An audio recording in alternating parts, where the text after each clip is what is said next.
Poland গেছিল, Poland থেকে এগুলো নিয়ে আসছে না। এটা হচ্ছে আখের গুড়। তারা আমি দেখতে দাও। আলিবাবা বাংলাদেশ থেকে আসছে। না, আলিবাবা মানে টার্কিশ ফুড নাকি? আচ্ছা যাই হোক, রাখো।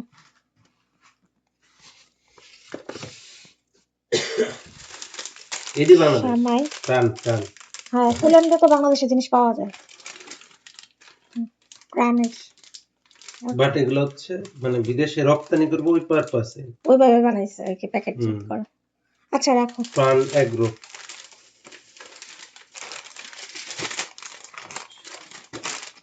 তারপর ধনিয়ার গুঁড়া নিয়ে আসা হয়েছে।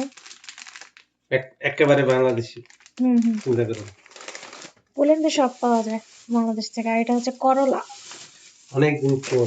অনেকদিন পর, তোমার জন্য অনেক মানে 1.5 বছর পর না? হুম। আমি তো খাই সবুজ আসছি। করলা।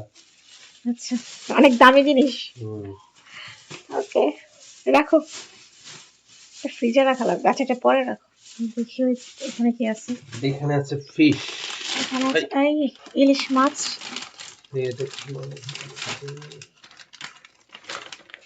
এটা উপর দিয়ে থাক।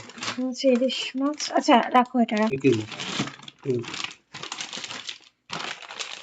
আর এটা হচ্ছে এটা রুই হচ্ছে মাছ। আসল জিনিস। রুই মাছ এটা কাটায় নিয়ে কাটায় নিয়ে আসছেন? আসছে। হুম।